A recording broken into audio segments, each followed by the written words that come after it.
derivados de la morfina y también derivados de una extracción de una planta que se llama la papaverina, que es una planta que prácticamente se encuentra en todo lo que se continencia. ¿Qué más? Los opioides son los ligandos, son las sustancias endógenas que prácticamente el organismo las sintetiza. Ahora, es un medicamento que se usa de tercer escalón. Tiene un efecto potencializador cuando se coadyuva con otros medicamentos que son los AINES, ¿no? ¿Se acuerdan que les había hablado de los escalonamientos, ¿no? de la analgesia, que eso ya habíamos visto? Entonces, prácticamente en el primer escalón nos hablaba de AINES y paracetamol. En el segundo escalón ya nos hablaba de AINES, paracetamol y algo de fentanil, de menor efectividad como tramador.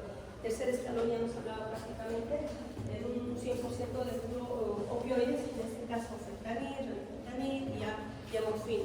¿Ya? Ahora, la característica, ¿cuál era de estos opioides? ¿Se acuerdan? ¿Cuál era la característica de los opioides en general? ¿Cuántos tipos de receptores son? ¿Cuáles son? Eso. Y su característica es que estos se unen alostéricamente a los receptores de una selectividad muy específica hacia estos. Nos habíamos quedado en los derivados del fentanilo, ¿no? Ya habíamos hablado del fentanilo, ahora vamos a hablar del remifentanilo. El remifentanilo se ha empezado a utilizar más el remifentanilo en las situaciones de COVID.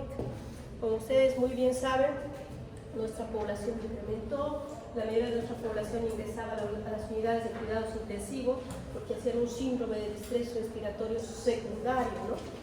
Entonces, lastimosamente, se terminaron nuestros insumos de fentanil y sulféntano, porque aquí no llega, pero fentanil.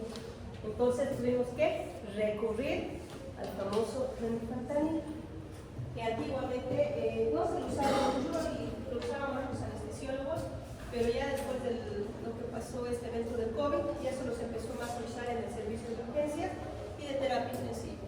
¿Listo? Ahora, contiene una estructura, es un derivado de la estructura metilpropiónico que se dice, tiene un tiempo de semivida muy corto, de 3 a 5 minutos, eso es lo que también nos ha ayudado a nosotros a inducir la intubación en los pacientes. ¿Listo? Es lo que generalmente cuando intubamos a un paciente en el servicio de urgencias, medicina interna o terapia intensiva, lo que hacemos es inducir primero la analgesia.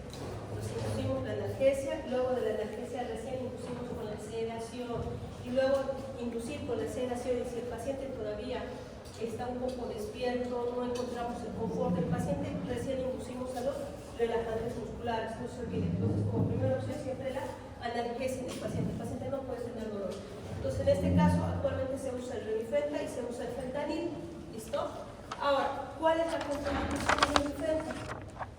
Se puede administrar para la analgesia, se puede para la inducción de la sedación, pero también se puede administrar vía espinal en ciertos casos, no en todos, ya que una de sus complicaciones mayores es que puede ocasionar parálisis motora temporal. Y esto se ha visto en muchos estudios, especialmente realizados por el servicio de anestesiología. Ellos usaban y pues usan mucho lo que es la infiltración espinal, especialmente en las cirugías de pacientes, en cirugías en despierto. ¿Qué significa esto? Pues que no se les induce a una sedación general. Los pacientes durante la cirugía pues están despiertos. Entonces, esto es más que todo cuando se induce una sedación vía espinal. Ahora, ¿qué más? Esto. Aparte del remifentanilo, hay otro que no sé si lo pone acá, es la bupivacaína. La bupivacaína es un salvavidas, se podría decir. ¿Por qué? Especialmente los pacientes politraumatizados. Los pacientes politraumatizados que llegan al servicio de urgencias, muchos de ellos vienen con el antecedente de trauma de tórax. Es un trauma de tórax inestable, que es lo que creo que ya habíamos comentado, ¿no? En la anterior clase.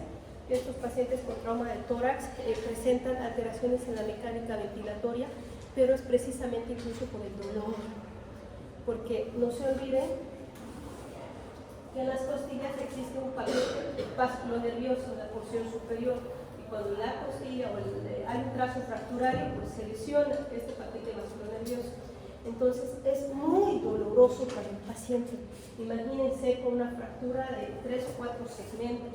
Entonces eso obliga a que el paciente incluso empiece a respirar rápido, pero es por el dolor. Y se ha visto que solamente preparando infusiones de bupivacaina, lo característico de la bupivacaina es que no provoca una parálisis motora, entonces mejora mucho la mecánica ventilatoria y muchos de estos pacientes se ahorran de que tú induzcas la ventilación mecánica.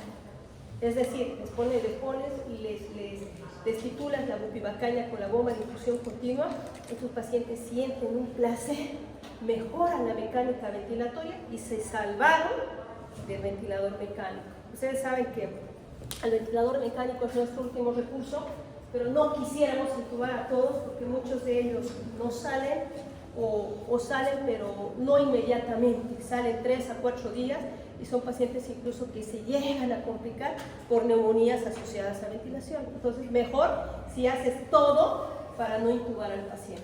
Entonces la bupivacaina es un medicamento de rescate que nos ha ayudado mucho con estos pacientes. ¿Listo? El Sufentra. El Sufentra es un analgésico potente, es más potente que la morfina, es más potente que el mismo fentanil. No hay aquí en Bolivia. Penetración, tiene una penetración rapidísima, la barrera hematoencefálica, en 2 a 3 minutos ya produce el efecto. Su potencia, imagínense, 400 a 1000 veces mayor que la morfina, con una dosis pequeña. La presentación viene de 1 miligramo y generalmente se hace la preparación igual que el fentanil. Entonces, ¿tú cómo le indicas? Sufentanil, 2 miligramos en 100 cc de solución Ringer lactato fisiológica, la que ustedes quieran, lactato, pero siempre la concentración de líquido. Y siempre les digo, cuando van a usar opioides, por favor en bomba de infusión continua, para que vayan titulando. Y pueden empezar, si es un paciente que digamos que va a intubar y todo eso, puede empezar a una dosis de 10 mililitros hora. Si el paciente presenta mucho dolor, ustedes ya irán viendo por las escalas que les dije, siempre que van a usar opioides, acostúmbrense a usar escalas. Aquí una de las escalas más conocidas es el EVA, ¿verdad? Entonces, como les había dicho en la anterior clase, ustedes tienen que ganarse la confianza del paciente. Si el paciente percibe que un médico le vale un reverendo bledo lo que me pase, no, pues ya están perdidos. Entonces, ¿cómo preocuparnos del paciente? Mejoró el dolor. De un 10 que le dolía, ¿cuánto le duele ahora? Un 8, un 7, van calculando, ¿listo? Entonces, esta es la preparación del Sufentra y del fentanil. Por ejemplo, pacientes que nosotros estamos despetando ya el ventilador y están despiertos, usamos una ampolla. La ampolla viene de 0.0 microgramos, ¿ya? Es la presentación de la ampolla, ¿ya? En 100 cc también de solución Ringer lactato o en fisiológica en bomba de infusión continua, siempre. Pacientes despiertos, hasta 5 a 10 mililitros, no pasa nada, es una ampolla, eso no les hace nada. Pero en pacientes bajo sedación se usa 1 miligramo. 1 miligramo son 2 ampollas, ¿listo? Pero siempre bomba de infusión. ¿Qué más? Entonces tiene un muy buen efecto analgésico, tiene propiedades farmacodinámicas similares al fentanil, solamente que es más potente que este.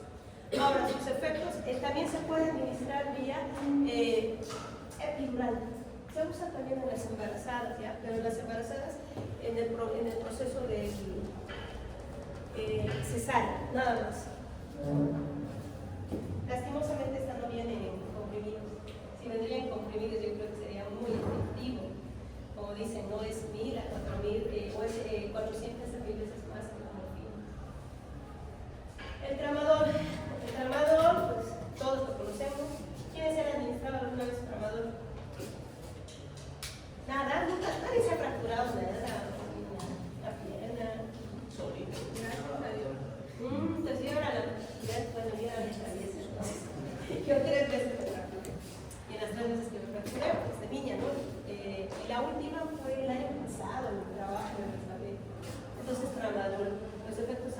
provoca náuseas, vómitos, resequedad, o sea, para que uno lo diga, que tenga que sentir, administrarse, ¿no? La presentación del tramadol viene de 100 miligramos en 2 mililitros. Ese es la ampolla. Entonces, ¿qué significaría si yo voy a hacer la preparación? Si digamos, mi paciente es postquirúrgico y a mi enfermera yo le digo, dale 50 miligramos de tramadol. Y si la presentación viene de 100 miligramos, ¿cuánto le diría a mi enfermera en CCs que le administre a mi paciente? Si la presentación viene de 100 miligramos en 2 mililitros, de 20. Eso, doctora. Bueno, no tanto así. Cada CC tiene 100 miligramos. Estoy hablando de 2 mililitros. Entonces, ¿cuánto le diría a mi paciente? ¿Medio? Medio CC. Si te estoy diciendo que la ampolla viene de 2 mililitros y cada mililitro tiene 100, y yo te estoy diciendo a mi enfermera, administrale 50 miligramos, ¿cuánto tendría que administrar?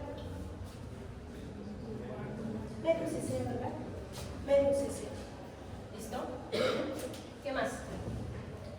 Ahora, ¿cómo se prepara el tramadol? El tramadol puedes preparar en una dosificación más concentrada. ¿Listo? Está indicada para los dolores moderados, leves a moderados, ni siquiera para los leves a moderados. Esta tiene más efectos sobre los receptores MU, más que los kappa y más que los delta. Luego tiene una biodisponibilidad del 68% y lastimosamente penetra la barrera transplacental, por lo cual no se les da a las mujeres embarazadas, pero sí se les puede administrar en el postquirúrgico del embarazo, de la cesárea. ¿Qué más? Su acción analgésica es similar a la de la codeína y de la buprenorfina, pero si ustedes me hablan entre el tramadol y la buprenorfina, obviamente que la buprenorfina tiene una potencia analgésica más alta. ¿Qué más? Como les decía, por los efectos adversos, náuseas, vómitos, boca seca, y sí lo presentan. Algunos pacientes incluso tras la administración de la ampolla, 1 o 2 minutos presentan vómitos, los síntomas gastrointestinales. Entonces, obviamente aquí el paciente que está con náuseas y vómitos, que sale del quirófano, que presenta mucho dolor, obviamente que el tramadol no es buena opción en ellos, ¿sí? Ahora, antagonistas o agonistas, entre estas la buprenorfina, que ya habíamos hablado, esta tiene 20 a 30 veces más potente que la morfina, es más potente que el tramadol, que también, igual que el tramadol, actúa a nivel de lo que son los receptores MU, tiene una analgesia duradera de 5 a 8 horas, se administra vía sublingual, EB, intramuscular y transdérmica.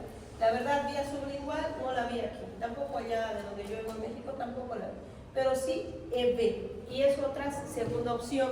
Nosotros lo usamos mucho también en las épocas de pandemia, del COVID, cuando se terminó fentanil, porque lastimosamente hubo una escasez en todo lado, teníamos que ver cómo nos las arreglábamos. Entonces vimos que también la buprenorfina es muy buena opción. Entonces la preparación de la buprenorfina, viene de 0.03 microgramos, la ampollita, ¿listo? Entonces, si es 0.03 microgramos son 300 miligramos, ¿listo? Eso ya en la preparación. Entonces, nosotros hacemos la preparación de 900 miligramos de buprenorfina, que sería 3 ampollas diluidas o aforadas en 100 cc. Siempre tienen que diluirlo, nunca lo tienen que poner puro, ¿listo? 100 cc de solución fisiológica o ringelactato, debe ser 900, ¿listo? Esta en bomba de infusión continua. Esta también, dependiendo de las escalas del dolor, van a ir titulando. El paciente les dirá que con 5 mililitros ya cesó el dolor, perfecto. Y si no, pueden subir hasta 10, hasta 15, hasta 20. No tiene un efecto muy potente como el fentanil, digamos, la morfina. Ahora, sus reacciones adversas, depresión respiratoria, ¿no? Te va a decir la dosis altas, obviamente. signos de intoxicación a opioides, te va a provocar miosis, te va a provocar incluso aumento de la presión de las vías biliares. Este medicamento está contraindicado en los pacientes que se operan de cirugías biliares. ¿Listo? La buprenorfina es pregunta de examen. Puedo poner un caso clínico diciéndoles, hay un paciente que es un paciente que ingresó con una colangitis, o un paciente que se le hizo un CERRE, se complicó, está con mucho dolor, la mejor opción analgésica es, les puedo poner, y ahí les puedo poner incluso la buprenorfina, les puedo poner el ketorolaco, ¿sí?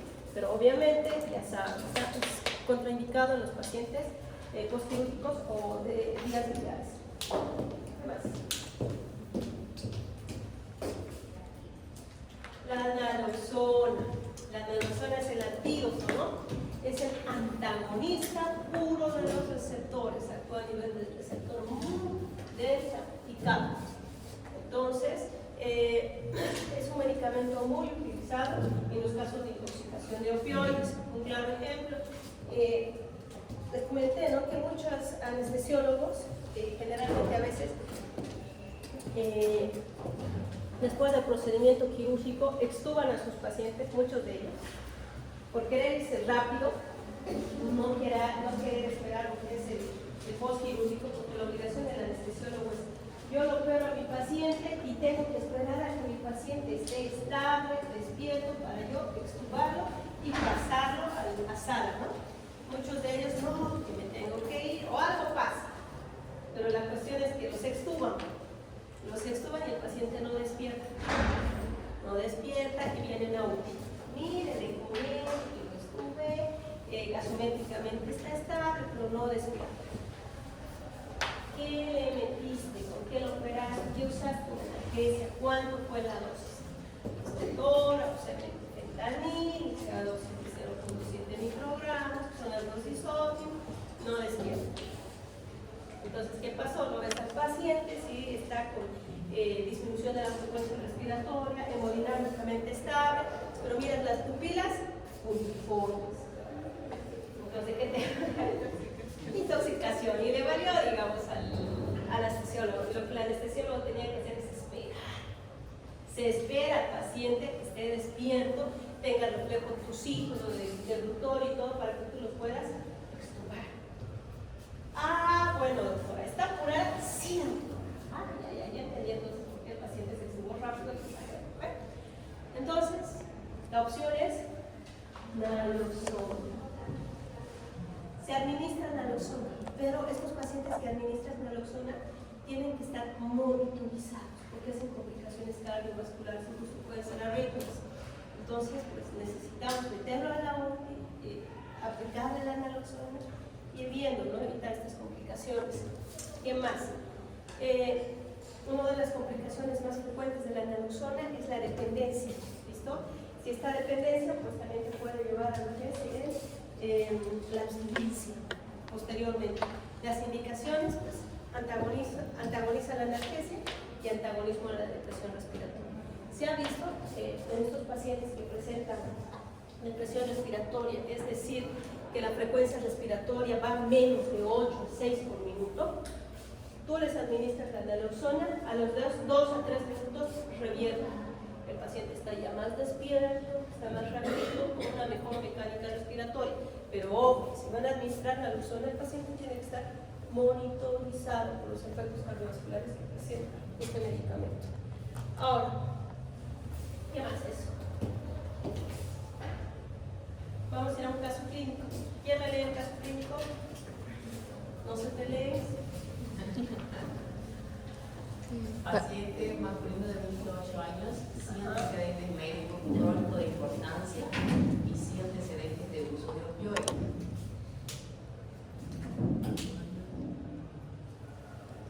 Ingresa al servicio de emergencia traído por sus amigos. Fue encontrado inconsciente en su domicilio. Los amigos refieren que encontraron varios blisters vacíos de un analgésico opioide potente, sulfato de morfina, perteneciente a su abuela. Estiman una ingesta aproximada de 35 tabletas de 10 miligramos. Cada una dosis total ingerida 350 miligramos, aproximadamente hace 2 horas. la exploración física y signos vitales. El estado neurológico es toporoso, no responde a estímulos verbales, escala de Gardner 6 de 15. Pupilas mióticas, puntiformes y hiporreflexivas. Presión arterial 95-60. Frecuencia cardíaca 58 latidos por minuto. Frecuencia respiratoria 8. Respiración superficial y lenta. Saturación de oxígeno 85% al ambiente. Temperatura 36.1. Y otro, la piel fría, pálida y sudorosa, diaforesis y ausencia de ruido intestinal.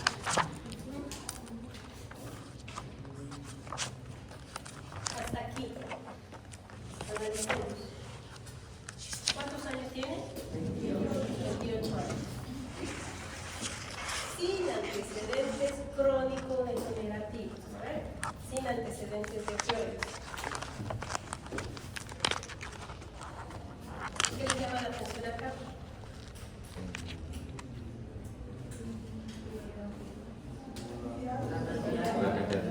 Traído por sus amigos. La otra es que fue encontrado con blisters pasivos, ¿no? De analgésico, y no cualquier analgésico, es morfina, ¿no? Ahora, total 350 miligramos. Esto es muy importante, saber cuánto tiempo pasó en la ingesta. No es lo mismo manejar un paciente que haya pasado ya mucho tiempo, 3 o 4 horas, ¿ya? Cuando viene un paciente y digamos en el caso hipotético que te diga que esto pasó en casa, digamos, que no los amigos, sino los familiares fueron los que encontraron, digamos, el paciente, ¿no? La última vez que lo vimos bien, doctora, a las 10 de la noche. Se subió, se durmió, ya no supimos nada de eso. Hasta que no despertó a las 8 o 9 de la mañana, fuimos a la habitación y lo encontramos con el estado deteriorado o despertado. Es muy diferente ese tipo de pacientes a que el paciente ya está con los amigos, ya se haya cuantificado el tiempo que haya sido 2 horas. Ahora, ¿por qué es muy diferente? En el caso hipotético de que pasó más tiempo, se supone que si tú tomas una gasometría, que el paciente tiene alteraciones de la mecánica respiratoria, como ustedes lo decían, tiene una frecuencia respiratoria de 8, o sea, está en bradnea, ya se ve entrando, ¿qué hace? ¿Cuál es el mecanismo de acción? Como no respira adecuadamente, no elimina dióxido de carbono. Entonces, incrementa el dióxido de carbono, hace una acidosis respiratoria, el pH estimula lo que es el centro respiratorio, pues el paciente entra en depresión respiratoria. Es muy diferente de 10 de la noche hasta el día siguiente. A esos pacientes, pues ni queriendo les ponen naloxona, espero que desperten. No, estos pacientes se van a tubo. Pero es muy diferente que hayan pasado 1 hora o menos de 2 horas de evento. Ahí sí, puedes iniciar con naloxona, ¿ok? Entonces hay que fijarse bien el tiempo. El tiempo es clave en eso. ¿Qué más? Intoxicación, nunca se olviden esto. Siempre les va a venir en la consulta con el servicio de urgencias. Paciente joven, paciente con labilidad emocional, paciente con antecedentes de que se toma antidepresivos, que vean con un glasmo de 6, un glasmo menor a 8, es pupilas mióticas multiformes, hiporreflexia. Son criterios mayores para una intoxicación por opioides. Ahora, pueden definir aquí presión arterial de 95 a 60. Uno de los, el paciente es joven. El paciente es joven, pacientes jóvenes generalmente cursan con presiones de 100 o 90-60 o 100-80, que es raro. Pero, ojo, si hubiera sido un paciente obeso, si hubiera sido un paciente que presenta síndrome metabólico, porque estos pacientes que presentan síndrome metabólico agarran presiones arteriales altas, ellos sí, y que vengan con este tipo de presión arterial, ¿qué me llama la atención? Clínicamente, es un paciente que está haciendo probablemente una acidosis respiratoria severa. Cuando uno hace acidosis respiratoria, el pH está muy bajo, el dióxido de carbono no solamente tiene su repercusión respiratoria, lamentablemente, también le pega al sistema inmunitario. y estos pacientes hacen una vasodilatación, hipotensa. Por eso es muy diferente, hay que ver ese contexto. Si es un paciente joven, un paciente que no ha tenido antecedentes crónico-degenerativos, no, pues esa debe ser su presión. Pero si es un paciente obeso, es un paciente que presenta múltiples factores de riesgo y todo, y que la mamá te diga, no, las presiones que maneja él generalmente son 150, 140, ojo. Les comento estos tips porque lamentablemente en muchos centros de salud no contamos hasta con gasometría. ¿Ya? ¿Qué más? 8 respiraciones por minuto, saturando al 85%. ¿Y por qué creen?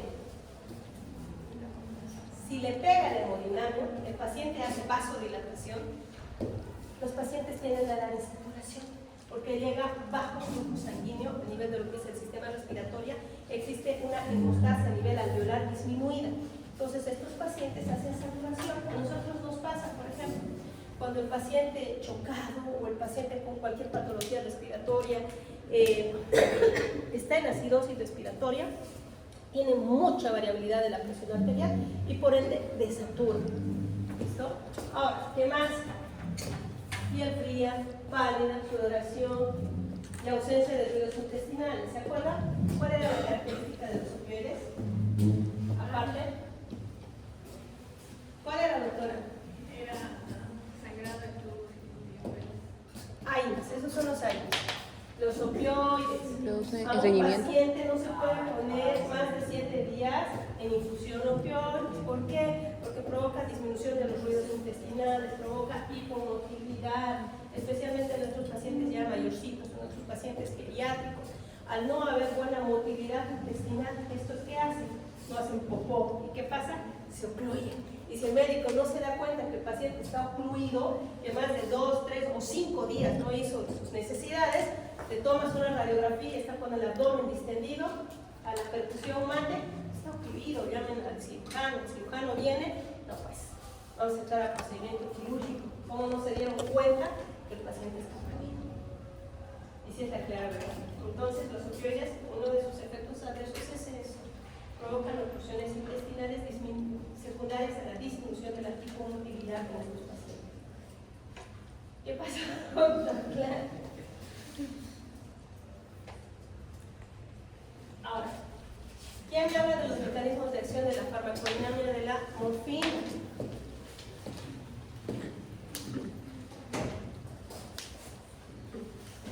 Actuaba a nivel de lo que son los receptores. Inhibía lo que eran los canales de calcio. Disminuye la producción del AMP cíclico. ¿Qué más? Inhibe lo que es la liberación de algunos neurotransmisores excitatorios por su excelencia el glutamato.